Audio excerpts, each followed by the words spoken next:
Hello folks, and welcome to Kerbal Space Program.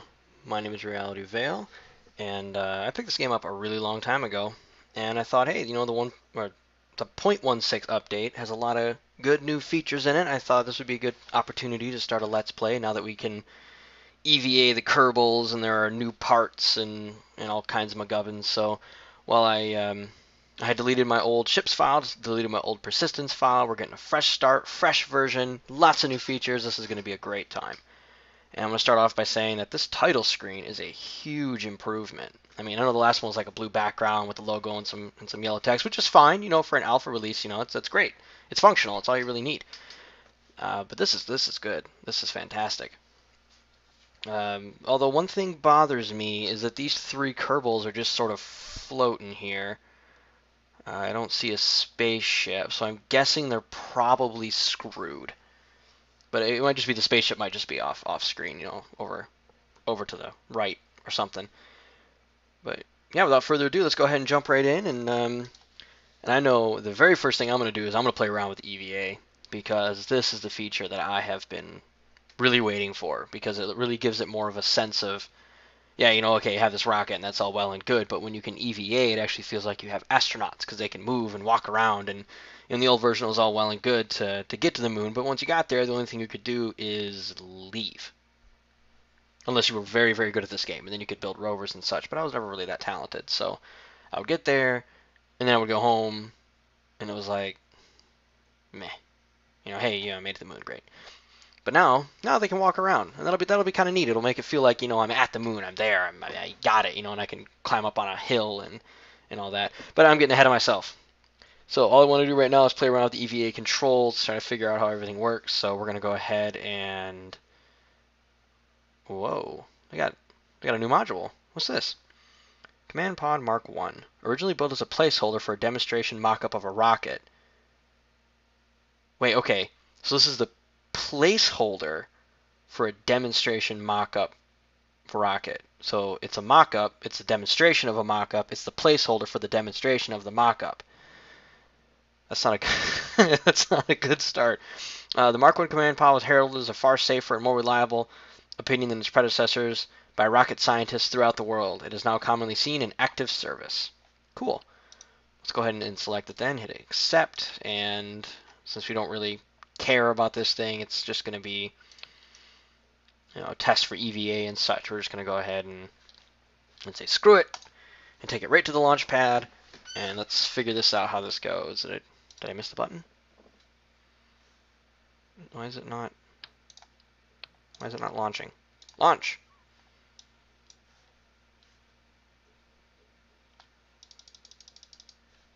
Well, folks, I seem to have encountered some kind of a bug. I will bring it back in once I've figured it out. And we're back. Okay, yeah, apparently you have to save the craft before you can launch it. I don't know if that's new or old or whatever, but we have Bill Kerman. He's, I would say, probably the...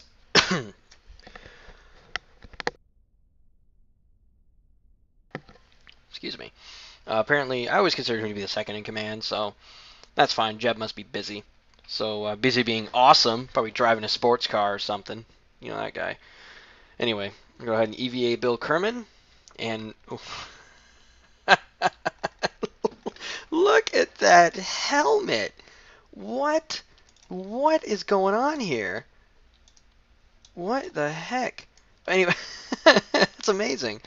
All right, can we let go? All right.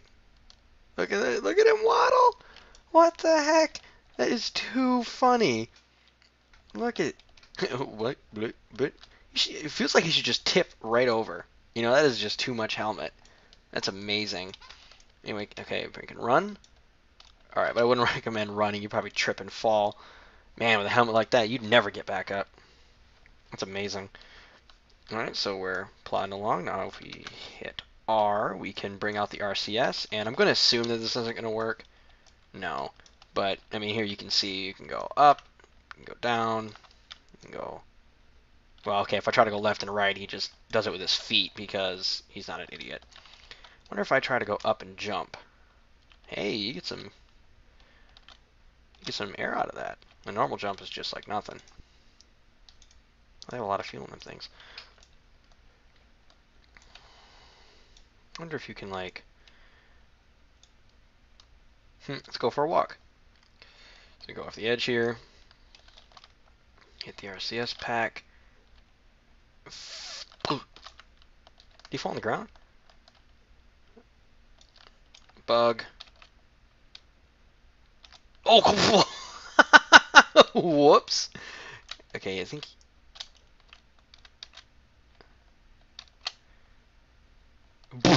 Oh, that poor guy.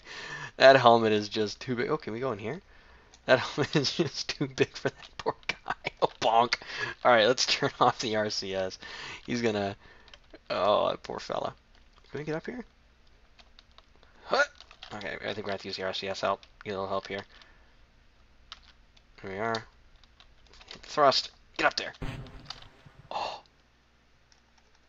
Oh my god, what happened? He's gone. Whoa. Okay. Well, I guess that about does it then. Okay, well that's kind of fun, EVA controls. As you can see, the EVA thrusters aren't really strong enough to work on the surface of Kerbin, so we're going to have to go into orbit. That means we're going to have to build a rocket. So let's head into the VAB. Let's take a look at some of the parts that we have here. Alright, so we're going to build a rocket. Let's move the command module up a little bit. And standard fuel tank. The FL series received a substantial upgrade over the previous fuel containers used in the space program, generally due to its ability to keep the fuel unexploded more often than not. Fuel tanks are useless as a liquid. Okay, yeah. Capacity 3,200. Capacity 400. Whoa. This is probably going to be a giant... Wow. That is a huge tank of gas. Wow. I mean, you look at that. You do that, you're going places. You're going somewhere. That's... How can you not? That is just entirely too much fuel. That's fun. That's cool. All right, we're gonna put that back. Standard half tank. I'm assuming this is a half tank for the bigger tank. Yeah, it's a half tank. Standard engine. This is probably the huge engine. Amazing. 1,200 thrust versus 6 times the thrust. And this has 30. What's 32 divided by 4? Math. I'm terrible at math. Would be 16. 8. So you actually get... You'll probably have longer time of thrust between with using this tank and this engine than this tank and this engine, but you have entirely more. Okay, so this is almost like a superior setup in every way. It's probably just entirely more expensive. Oh yeah, it's hugely expensive. Look at those costs. Actually, those engines cost the same. It's just more fuel. Oh, okay. Well, anyway, let's move on. Standard airplane parts. What's this? Radial mount liquid engine. After an intense search for an engineer crazy enough to plan and build a revolutionary engine type, researchers stumbled across Eugene Kerman, or as he's known by night, the Constructor. he failed miserably, and this is what we got instead. Oh, okay, that's fine. That's reasonable. So yes, that's radial mount. Okay, that's probably good for the early stages of launch when you just need a little extra oomph. It does gimbal, so you combine that with this engine, which does not gimbal. And then that'll give you a little bit of extra thrust and control in the beginning. I don't know, radial mount engine, that's kind of neat. Apparently it came from Jebediah Kerman's junkyard. So that's kind of... Actually, most of these parts came from Jebediah Kerman's junkyard. Well, that's just goofy. Alright, moving on. Let's see, we got air booster, and... What is this? Is that just a giant... That's just a giant booster, isn't it? Look at that thing. That's going to be our first test. We're just going to strap a parachute and a rocket, and we're gonna send Bill into orbit, baby. Well, okay, we're not going to go all the way to orbit on one booster, but still. So we're going to put that there. I needed a coupler. Here we are. And okay, yeah. Since I don't hate the guy, let's go ahead and give him a little control. Give him an SAS module, and we'll move this up a little bit. Command and control, get some winglets there. 3 should be sufficient. That'll give us the 3 degrees of freedom we're looking for. Get them up off the ground, though. All right. That's a rocket, man. That's a rocket. All right, let's call it solid booster test. We're going to save. We're going to launch. We're going to clear the pad.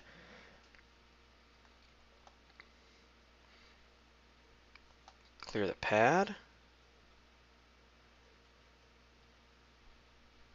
And there we go. Okay. So, we have Jebediah Kerman. That's amazing. Jebediah came out to fly the rocket. All right, well, Jeb, I got bad news for you. You're basically strapped to a missile. This is not going to be. This is going to be an interesting test. Well, here we go. Godspeed, Jebediah. Activate the SAS. Throttle doesn't matter, so we'll just leave that at 0.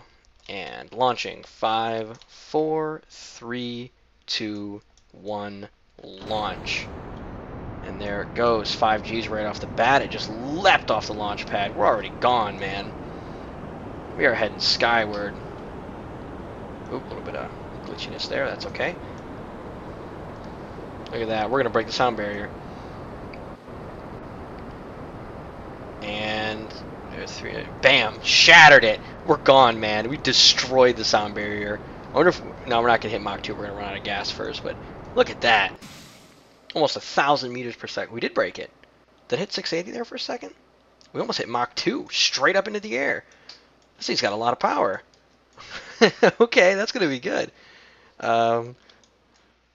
What's our apoapsis look like? This guy's going to be just over 16,000 meters off of a single booster. That's not bad. We stack a couple of those on top of each other and put an orbiter module over that. We might actually be able to get somewhere. We might actually be able to hit orbit and play with the EVA in orbit. That's the whole goal here, just to get a rocket into orbit so I can play with the EVA. Maybe later on we'll go to the moon, walk around on the moon and stuff. But right now I just want to float around in space. All right, well, I'm going to go. The SAS is keeping us straight up and down. That's amazing. So if I do that, it just compensates. That's neat. But wait. I think those physics are backwards. Yeah, look at that. If you put, look, okay, shouldn't it go the other way? Like the aerodynamics, shouldn't that go the other way? And why isn't the rocket flipping over? Shouldn't it be just like flipping over? Because, I mean, the fins are on the bottom, so you'd think the resistance would make the rocket flip over. Oh, but you know what? Then again, this part is way heavier than this part. So I'm thinking at its center of gravity right here is actually a lot of weight difference. Maybe we got to quit messing around, though. We got to detach and deploy the parachute, or we're going to smash it in the ground, and it's going to be Jebediah Kerman's shortest rocket career ever. But look at that thing go. Is it going to hit the VAB? No, it's gonna miss the VAB. It's probably gonna hit here, I would think. Kind of, well, wouldn't be Kerbal if we didn't make a crater, right? All right. Waiting for that thing to hit. It's gonna be a heck of a boom, man. That's a big piece.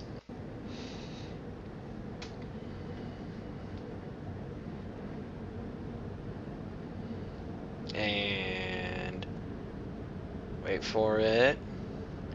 Wait for it. Blam! Ooh. Wow, that was a heck of a bang. Okay, and we're floating lazily to the ground at 6.3 meters per second. I can't imagine a world in which this pod does not land on the ground safely at moving at that speed. And I'm sure you don't want to wait for me to cover half a kilometer at 6 meters per second. So we're just going to go ahead and end the flight here. And we're going to head back to the VAB. Okay. Okay, well, we're going to stick with my earlier idea, and we're going to go ahead and make a orbiter module. Let's just use a full-size engine. Get more thrust out of it that way. Besides, we need control. We'll just use these. Where are they? RCS block. There we are. Let's go 4 of them around the center. That'll give us our 6 degrees of freedom required to actually control a rocket reliably. Let's see, that's the big decoupler. I want the small decoupler. Attach. Okay, go up. There we are. Now, I want to try that. I want to try stacking those solid boosters and see if we can't just get straight to orbit that way. see if making an orbiter is exactly that easy. 2 stages of solid rocket and like that, like that, like that. Okay. Now I'm gonna figure that with all this added weight over top of this thing, that we're not going to get to 16,000 just off the first booster. And in fact, I don't even imagine we're going to be getting into too much orbit, even into the second booster. So we're just going to go ahead and use winglets on the second booster as well.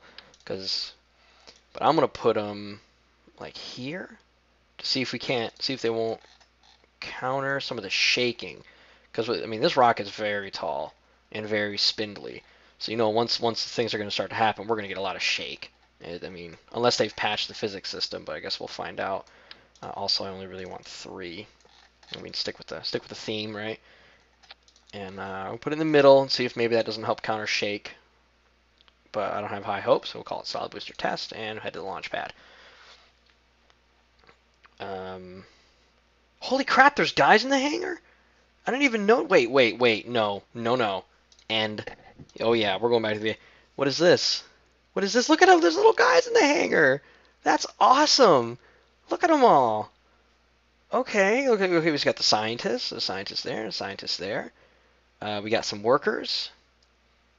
I wonder what the difference is between the guys in the yellow hats and the guys in the white hats. Are they talking over there? Are they chit-chatting? Hey, quit talking. Get back to work. Scientist is a little warm, it looks like.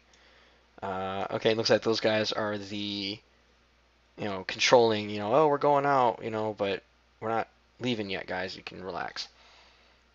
Look at that. That's really funny. That adds a lot of good, flavor to it, the ground crew. Anyway, all right. That's enough of my rambling. Let's just get right on out to the launch pad. Okay, let's see if we can't get into orbit. All right, and activate the SAS. Come on. There we go. Activate the SAS. We'll keep the throttle at 0. Looks like things are relatively stable. Okay, Jebediah Kermit, Godspeed. Let's hope you're the first Kerbal to reach orbit. Launching in 3, 2, 1, space. Oh man, it's already wobbling over the place. Look at that connection, just bobbing up and down. Starting to really get some side-to-side motion there too. This rocket might shake itself apart. Jeb, I hope everything works out for you, buddy. Yeah, look at it. Blah blah blah blah blah blah. Oh, that was close. Alright. Fire. Okay, see, that's much better. It's actually not as bad now. The wobble. Anyway, we're gonna go ahead and let this thrust us towards space. Let's check out our... I don't think this is gonna make it into orbit.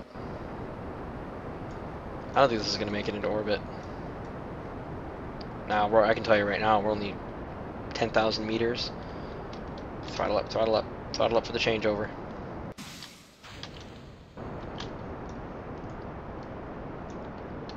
SAS to help keep it straight. Well, I don't know. Then again, we only do have the 1 tank. I bet if we put another couple more tanks on the orbiter, whoa. We're getting somewhere. Turn.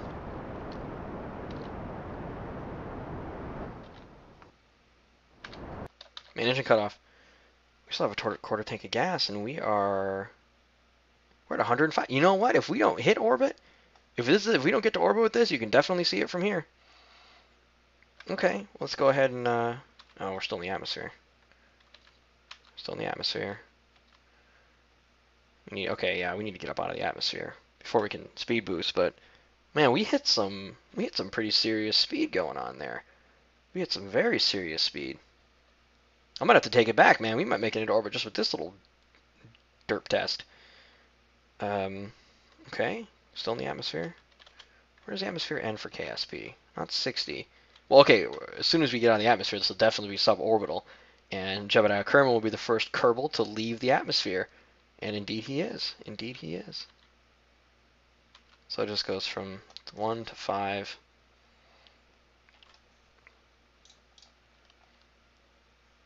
Oh, what? What happened? Whoa, whoa, whoa, stop, stop, stop, slow, slow, slow, slow. I feel like we're gonna miss our... What happened? Okay, moon card. Okay, there we are.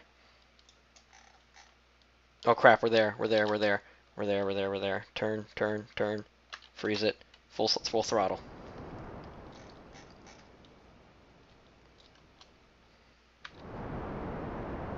And empty. Okay, we're there. I figure we got a few minutes before we start getting back into the atmosphere. But there you go. There you have it. Suborbital flight. Not too shabby. Not too shabby. I kind of don't want to EVA until we have an stable orbit because I don't want to kill Jeb. Now, if it was just some random Kerbal, I might be more inclined to cause him problems. But the another thing is that orbiter module probably has a little bit too much power. I kind of want to get into orbit before using this piece, so I think I'm going to give it the small engine, the smallest, little thruster landing engine thing, in order to create our orbital adjustment burns and such. And I'm going to put more solid boosters under it, and yeah, that should do it, man. I think I'm going to go ahead and call this episode good. We got a good suborbital flight. We tested out the solid rocket boosters. And I think that's good. I think that'll be a good time. All right. As always, this is Reality Veil, and I still need a better sign off.